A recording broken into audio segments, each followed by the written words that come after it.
Koin ini sangat revolusioner, membuka babak baru dalam sistem keuangan dunia dan memberikan manfaat secara global. Tidak dapat dihentikan oleh siapapun dalam perkembangannya, tetapi juga menimbulkan banyak kontroversi, seperti memudahkan pencucian uang, transaksi narkotika dan obat terlarang, senjata ilegal, penipuan, pemerasan, hacking dan pencurian, serta penggunaan energi yang terlalu besar. Dia adalah Selamat datang di Matahari Kripto, tempat belajar kripto terbaik di Indonesia, karena kami selalu menggunakan analogi sederhana, penjelasan yang mudah, dan contoh-contoh yang menarik, sehingga siapapun bisa memahami dan mudah untuk dimengerti. 100 kripto teratas kali ini kita akan membahas Bitcoin. Seperti pada umumnya, di setiap mata uang kripto selalu ada proyek di belakangnya, dan kita akan membahasnya satu persatu. Masalah apa yang ingin diselesaikan, seperti apa proyek ini mengerjakannya, apa manfaatnya bagi manusia, apa saja kendalanya, dan bagaimana masa depannya. Masalah yang ingin diselesaikan. Ide Bitcoin pertama kali diterbitkan dalam white paper di tahun 2008 oleh Satoshi Nakamoto dan mulai diluncurkan secara online di tahun 2009 dengan tujuan yang cukup sederhana, yaitu menjalankan sistem pembayaran elektronik peer-to-peer tanpa lembaga keuangan.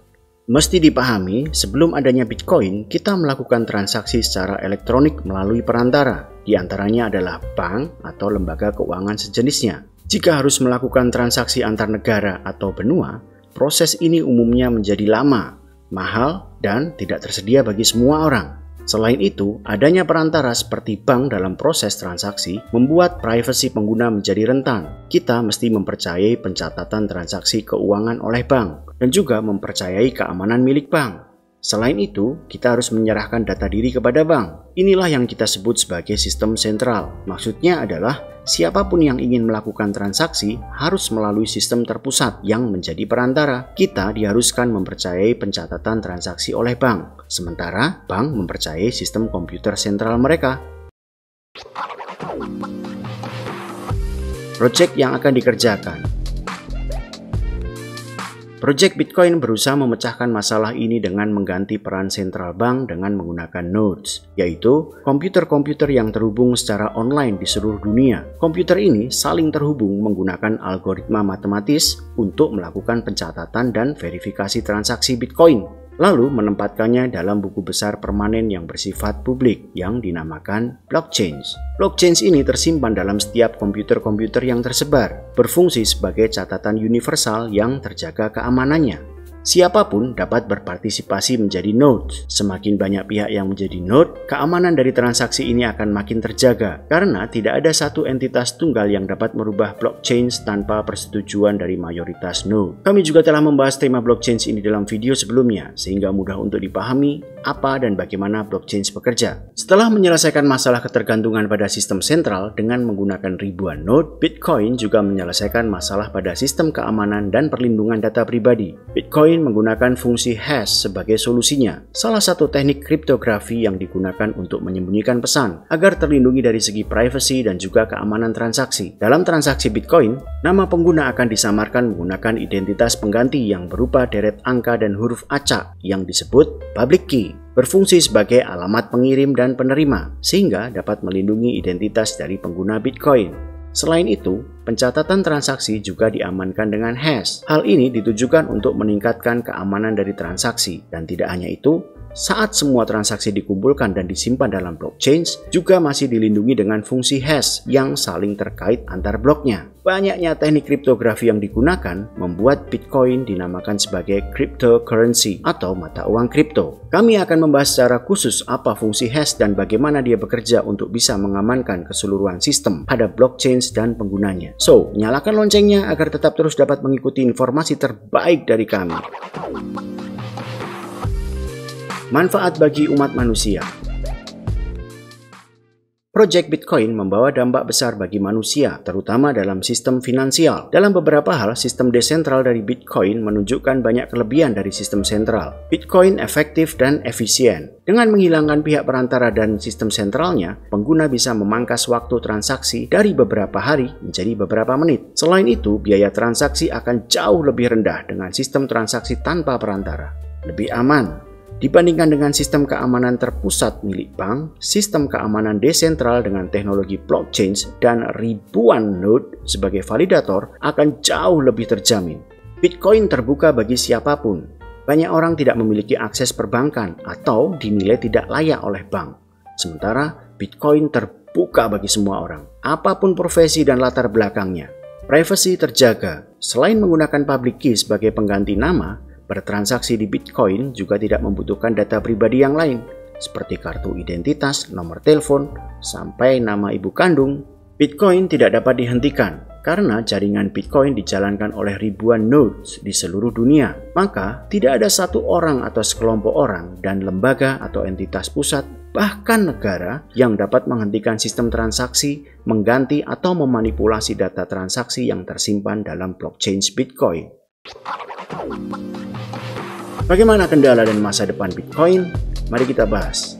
Saat ini Bitcoin masih menjadi kripto terbesar berdasarkan nilai perputaran pasarnya dengan valuasi sebesar 800 billion US dollar. Seberapa besar nilai itu? Jika dibandingkan dengan GDP sebuah negara, maka Bitcoin menempati urutan 16 besar GDP di atas Swiss, Saudi Arabia, dan Turki. Dengan semakin banyak orang yang memahami cara kerja sistem desentral dan keunggulan-keunggulannya, tentu akan membuat Bitcoin semakin diminati. Meski demikian, ada beberapa kendala yang muncul dalam perjalanannya. Di antaranya adalah limit koin. Jumlah Bitcoin terbatas hanya 21 juta koin. Hal ini membuat nilai Bitcoin meningkat tajam setiap tahunnya seiring dengan makin banyaknya pengguna. Dan ini seperti pedang bermata dua. Di satu sisi, Bitcoin dapat menjadi aset bernilai tinggi. Di sisi lain, Bitcoin tidak lagi menjadi pilihan media transaksi sehari-hari. Bitcoin saat ini lebih seperti emas digital yang disimpan sebagai investasi atau sebagai komoditi spekulatif. Inilah yang membuat Bitcoin menjadi aset yang memiliki volatilitas sangat tinggi. Hal ini tentu berbeda dengan tujuan awal dibuatnya Bitcoin sebagai pembayaran elektronik peer-to-peer, pencucian uang dan kriminal. Tanpa identitas dan tidak satupun lembaga hukum dapat menghentikan transaksi Bitcoin. Ini adalah lingkungan yang paling sempurna bagi para kriminal. Pencucian uang dan transaksi ilegal mulai dari narkotika, senjata, pemerasan, hingga pejabat korup akan dengan leluasa menggunakan Bitcoin. Bitcoin juga memiliki kendala skalabilitas. Dua hal di antaranya adalah kecepatan. Kecepatan validasi transaksi Bitcoin tergolong masih sangat rendah. Blockchain Bitcoin dibatasi untuk dibuat setiap 10 menit, sehingga hanya dapat memproses 7 transaksi per detiknya. Masih sangat jauh dibandingkan dengan Visa yang dapat memproses 7.000 transaksi per detik. Lambatnya proses validasi ini membuat antrian transaksi menjadi semakin banyak dan berimbas pada biaya transaksi. Node yang menjadi validator akan mendahulukan transaksi yang mau membayar biaya validasi lebih tinggi dari yang lain. Meskipun kedua kendala ini dapat diselesaikan dengan sistem Lightning Network, tapi belum semua pengguna Bitcoin memahami cara penggunaannya. Kami akan membahas apa dan bagaimana Lightning Network ini bekerja pada video selanjutnya. Jadi ikuti terus channel ini agar tidak tertinggal informasi-informasi menarik dari kami.